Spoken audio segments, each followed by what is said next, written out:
presidential election of 2016, Donald Trump clashed with Hillary Clinton in relation to abortion, Trump promising to appoint pro-life judges to the Supreme Court if elected, while Clinton promised to protect women's reproductive rights through upholding Roe v. Wade, the 1973 Supreme Court decision to allow abortion in the United States. Trump, as elected president, appointed 3 conservative judges during his presidency, thereby changing the balance of the Supreme Court in favour of a more conservative approach.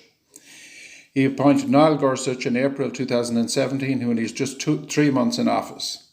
Following year, 2018, Brett Kavanaugh was appointed following a battle over his nomination. And in the last few months of the Trump administration, he appointed Ann Coney Barrett to replace Ruth Bader Ginsburg, who had just recently died.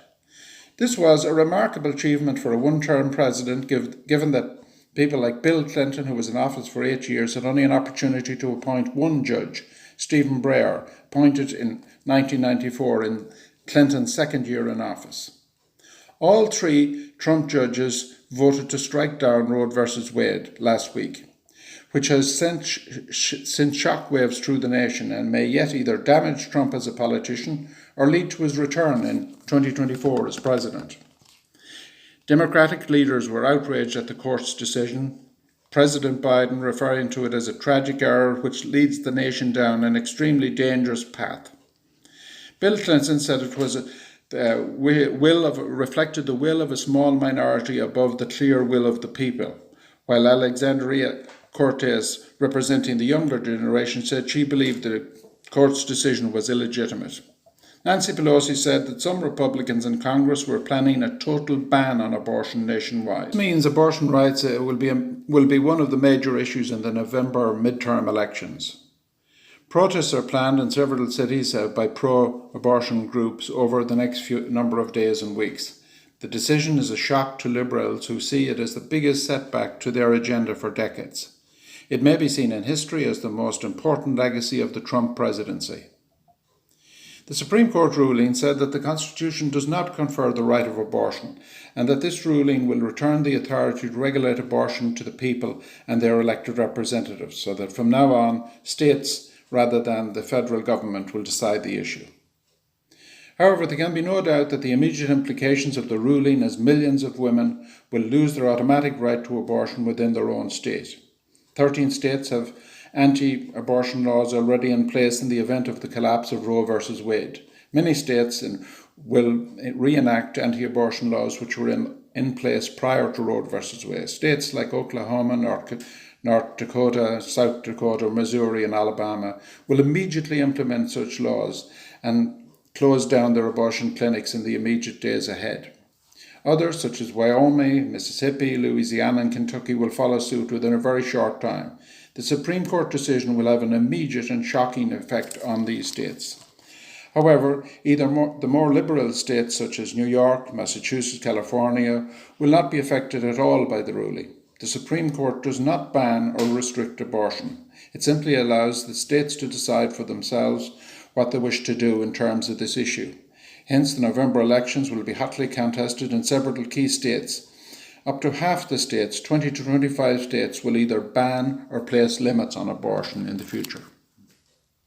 Some political analysts are claiming that the Supreme Court decision represents a massive shift in the American political culture. One commentator said it throws a hand grenade in the cultural wars between liberals and conservatives. Pro-choice groups and advocates have been shocked and dismayed at witnessing their liberal agenda being torn asunder by a single decision of the Supreme Court. To look at the issue in a bit more detail, the case before the court was a Mississippi law case which banned abortion after 15 weeks, a case known as Dobbs v. Jackson. The law was upheld by the Supreme Court 6 votes to 3. The court then went on to strike down Roe v. Wade in a judgment, the 1973 court decision by a majority of 5 versus 4 majority. Chief Justice John Roberts did not support the broad judgment of striking down Roe v. Wade. However, Roberts found himself alone in this position, upholding the Mississippi law and at the same time not striking down Roe, the Roe judgment of 73.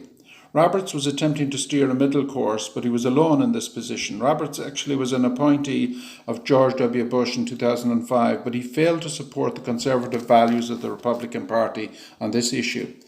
Leaders around the world have responded negatively to the American Supreme Court decision. Justin Trudeau, the Canadian Prime Minister, said the news coming out of the United States is horrific.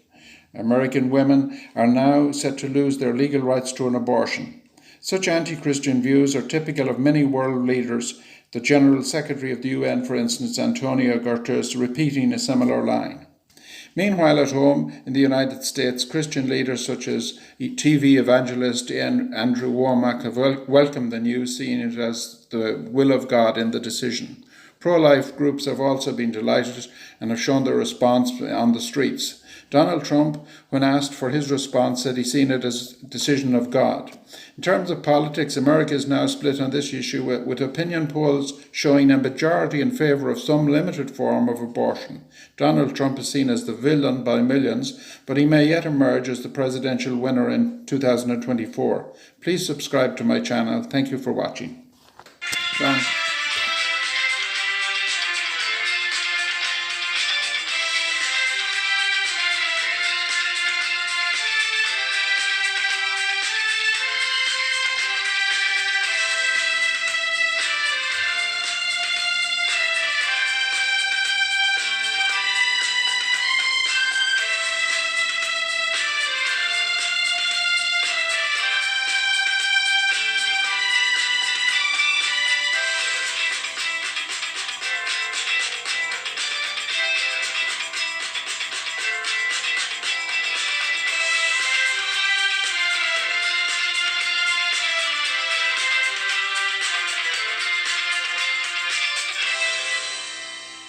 I can shorten these,